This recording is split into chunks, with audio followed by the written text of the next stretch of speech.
This story takes place during the late summer in the 1960s in Iowa in a very small farming community. My friend's great-grandpa, Bob, owned a farm out there. He had acres of corn, wheat, potatoes, etc., but corn was his main crop, so he had a huge cornfield. It was around 2 a.m., and his grandfather couldn't sleep, so he went outside to get some fresh air. While outside, he noticed something that looked like a child walking around in the cornfield. So Bob ran back inside and grabbed his double-barrel shotgun and woke the farmhand for backup. They combed through the cornfield in an attempt to find whatever was running around out there. After a while, they still couldn't find anything, so Bob told the farmhand to go back inside the house while he stayed on the porch to watch his cornfield. Then, as he looks at the gravel road between his yard and the fence line that led to the cornfield, standing on the road was a little girl around 6 years old or so, and she was wearing a white dress that made her look like she had just gotten out of church. Bob thought that his mind must have been playing tricks on him, so he tried to lay down on the couch to rest, but also stay somewhat alert. However, not even a minute after he laid down, he heard a knock on the screen door. He walked up to the door and slightly cracked the main door open. He saw the little girl and asked, "May I help you?" The little girl said, "Mister, I'm lost, and I don't know where my parents are. Can I come in the house and use your telephone?" Bob felt uneasy, and told her that he could get her a glass of water and that he can call her parents for her if she gave him the number, but he didn't feel comfortable allowing her in his home. He felt something off about the little girl. However, the little girl insisted to be the one to call and talk to them. And Bob said, "Young lady, it's 2 a.m, and I don't feel right letting a stranger into the house, little girl or not." The little girl started to get agitated and said, "I'm not leaving until you let me in to use your phone." Startled, Bob told the little girl that he was going to call the police to come pick her up so that they could keep her safe and find her parents. He closed the door to go and call the police, and he heard someone punch the door like a grown man. He walked back and cracked the door open again, but when he looked, he realized that it was still the little girl, and that she was the one who had punched the door. But when he looked at her this time, she didn't have any eyes. Instead, she had pitch black orbs instead of eyes, and she said in a deep voice, "Let me in." Bob grabbed his shotgun and pointed it at the little girl and told her no and to go away. After this, the little girl looked right into the barrel and then back up at Bob, smiled smugly at him, and giggled before she ran back into the cornfield and disappeared.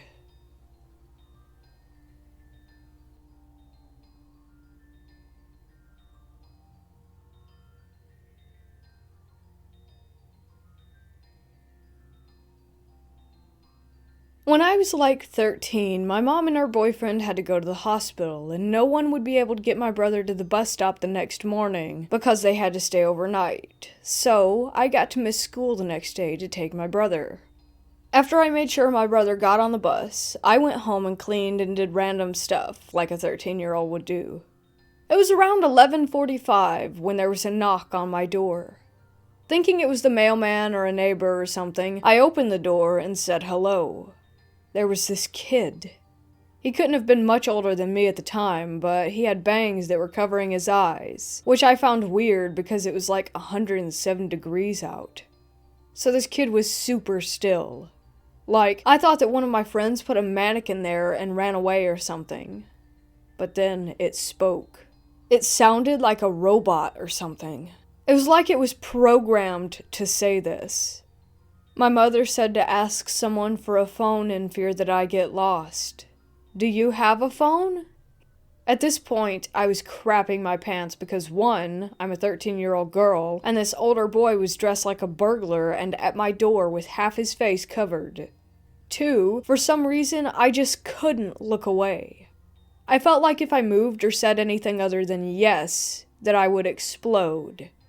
And 3, I saw 2 other boys around the same age standing in my driveway dressed exactly the same way as the one in front of me. baggy jeans, dark hoodie, and scruffed up Vans. I began to stutter and shake my head. It was the only thing I could do. I finally got out a no and then started to close my door, but he put his foot in the way. Then the two others started walking up, and I was going, hell no.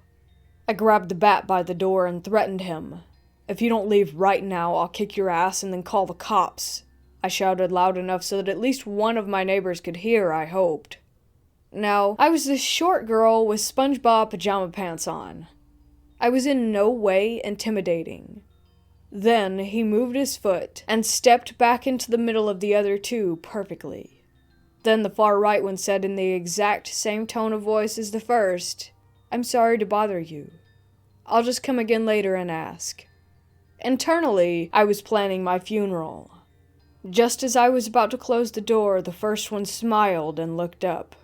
And that was when I saw that they had black eyes. Then the other two looked up, and they were the same. I was like, nope, and slammed the door shut, then called my neighbor, who was this big-ass 20-something-year-old dude. He ran over and looked for them all around my house, but he said they were gone. When I told my mom all of this, she didn't believe me and said I was lying. Said me, the girl with absolutely no social life, who was afraid of her own shadow, was lying.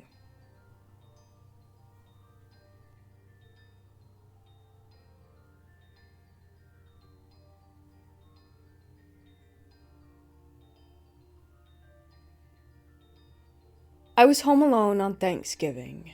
It was 2015 around evening time, and I heard some knocking. Being in a festive and playful spirit, I opened the door without looking, and automatically felt a deep sense of regret, sort of like a literal, oh shit, moment. I didn't know where it was coming from until I actively started trying to place what was wrong with the situation, and that's when I realized they didn't have any whites in their eyes. For a second I thought, isn't Halloween over? And was confused until the oldest boy made eye contact with me, and that's literally when I felt like I was staring death in the face. They wanted to come in, and the way they spoke made it seem like they knew what I was thinking and were actively mocking my helplessness. I slammed the door on them, turned all my lights on, and started watching TV while they stood outside and would occasionally knock. I felt like I lost a good 6 hours of time because I don't even remember when I fell asleep or what I was last watching. I remember when I first sat down, Gabriel Iglesias was playing, but I don't remember anything. When I woke up, it was around 2 a.m., and the lights were all off, and there was only static on the TV. I have Dish Network, and there were no power outages in my area, and I don't get static if Dish were to go out. I would get a channel listed as an HDMI and a black screen, or it would be the introduction screen where it would show two people talking about the features of Dish Network. Also, if the lights went out, they would come back on. I had to literally switch the lights on and off a few times for it to work, but no one was home. After that, I would occasionally see them outside, and every time it would be pin drop silence, and my lights would occasionally go out or something would lose power like my dish. One time my phone that was at 63% dropped to 1% in 5 minutes. After a few months of being afraid of every knock, I decided to call an imam to bless the house. I also saged the house and brought a lot of different surahs, psalms, to put in every room, including the bathrooms. Since then, the visits have stopped. However, a few months after that, I remember hearing a blood-curdling scream and a banging sound on my door. I looked through the peephole and saw nothing. A few months ago, maybe 2 or so, my mom and I heard a banging coming from the front door, and same thing. No one was there. I don't know if it was them, or something coming back, or just kids playing a prank, but I was so terrified.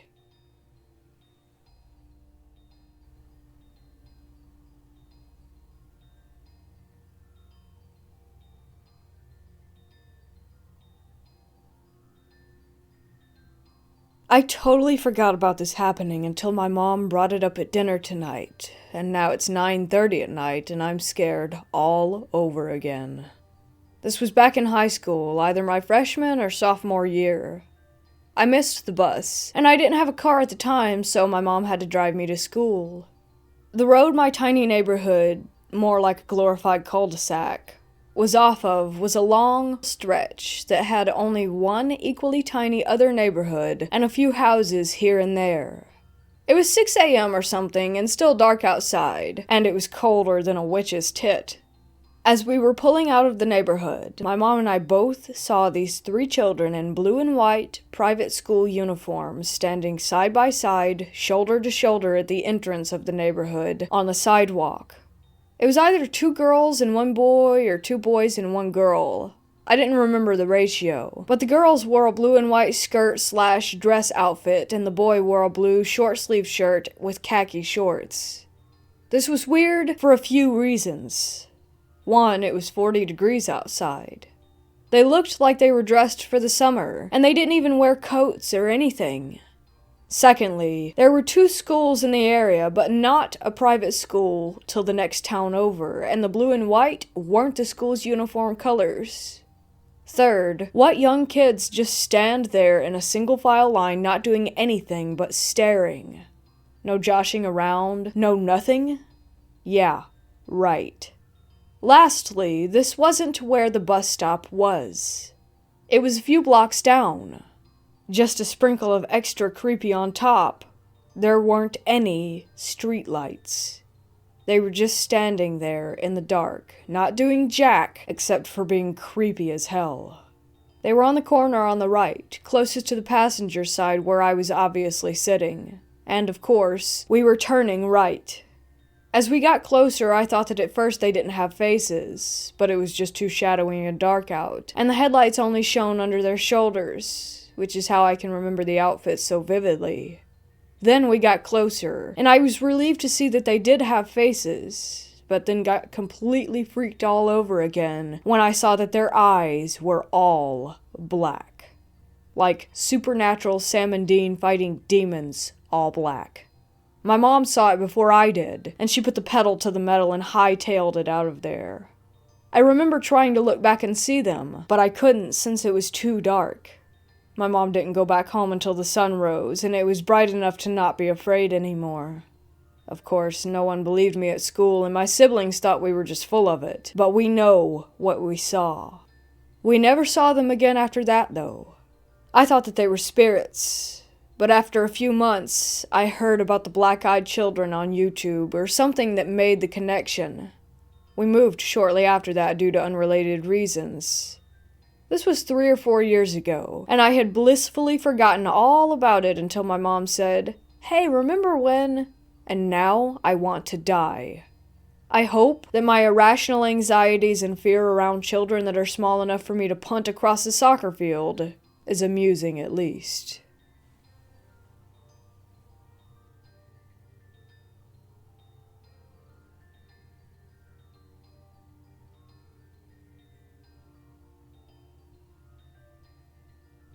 It's been 4 or 5 years since my last encounter.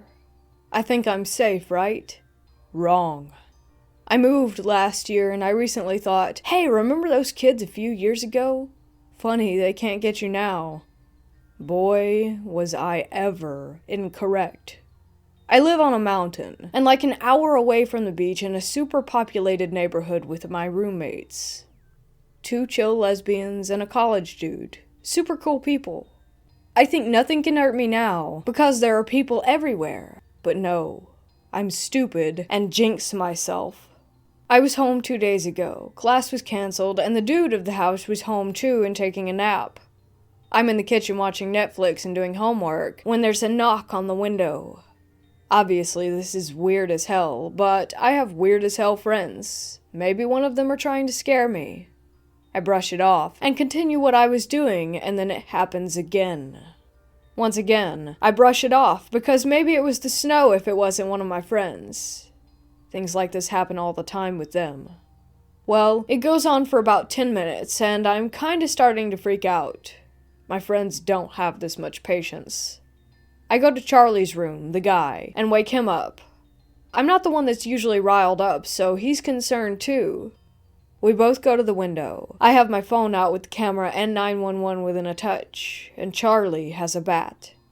We look out the window, and no one is there. After a minute, we calm down and go and sit in the living room. Charlie's mom is a cop, so he says he'll tell her about it later. We think we're okay, so we chill and watch TV together. 30 minutes later, the doorbell rings. I go and open the door. At first, I don't see anything. Then, down on the bottom of the stairs of the apartment, I see 3 young boys dressed in black hoodies, jeans, with brown or black bangs. At first, I didn't move. I was frozen in place. Then Charlie asked who it was, and I came to my senses and got a good look at the kids, then slammed the door shut behind me. I started bawling, and I mean sobbing. I had no clue what to do. Charlie's freaking out because I don't cry, especially in front of people like that. He ran to the door with the bat that we have on the windowsill and looked outside. He saw them too. He started freaking out because he didn't know what to do, so he started yelling at them to leave. He said they started smiling. I was crying even more now, and he was still screaming, and I think the neighbors wanted to call the cops. Now think about this. He didn't know what they were. He thought they were normal kids that had scared me. He didn't see their eyes yet. I started yelling at him to go inside when I hear a bunch of footsteps running up the stairs and Charlie screams and runs in. He's telling me he saw their eyes and that they were black, and now we're both freaking out and grabbing kitchen knives. Eventually we calm down and look outside again. No one's there, but we can see a group of kids past the complex with 3 that we think might have been the BEKs. I told him about the other thing that happened to me, and now we're scared to be in this house. We told the other roommates, and they thought we were high or something, so once again, no one believes me. This happened about 3 days ago, and I've been on edge ever since.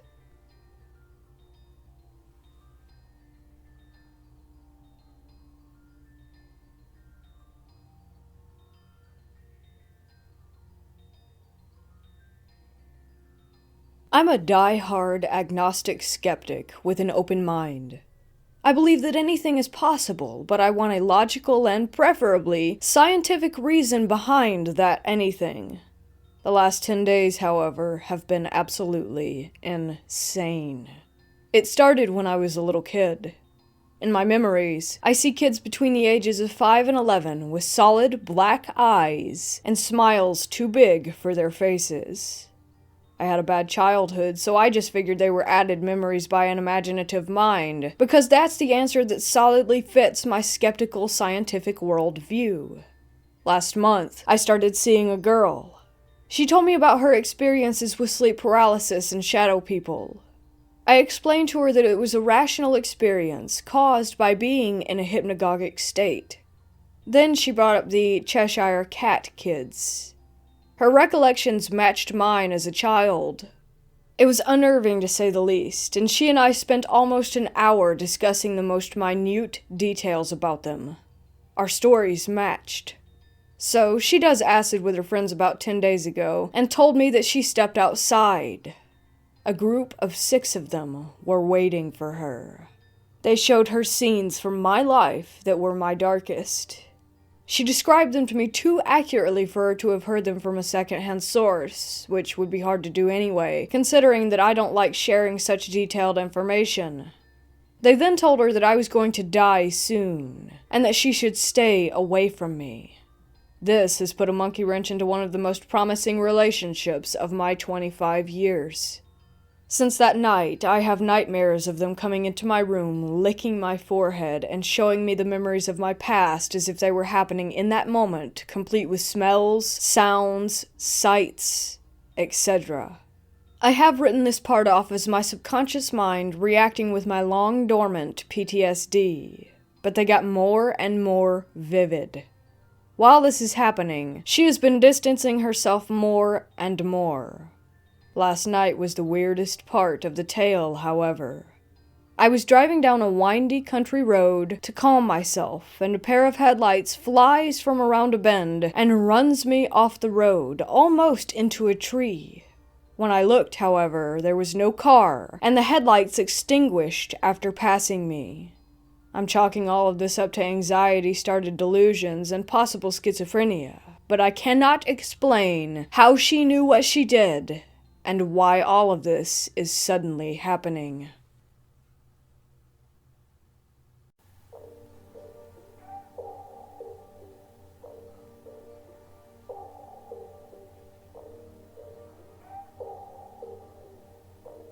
Alright everyone, I hope you enjoyed these true scary stories, and if you did, make sure to hit those like and subscribe buttons for me, along with that notification bell to stay updated on all the latest content. To have your own horror story featured, feel free to submit it to me via the email included below in the description. Also down there you can find the links to other playlists with lots more awesome creepy content for you to enjoy. Thank you so much for watching, and I'll see you again soon. Until then, don't forget to embrace the terror.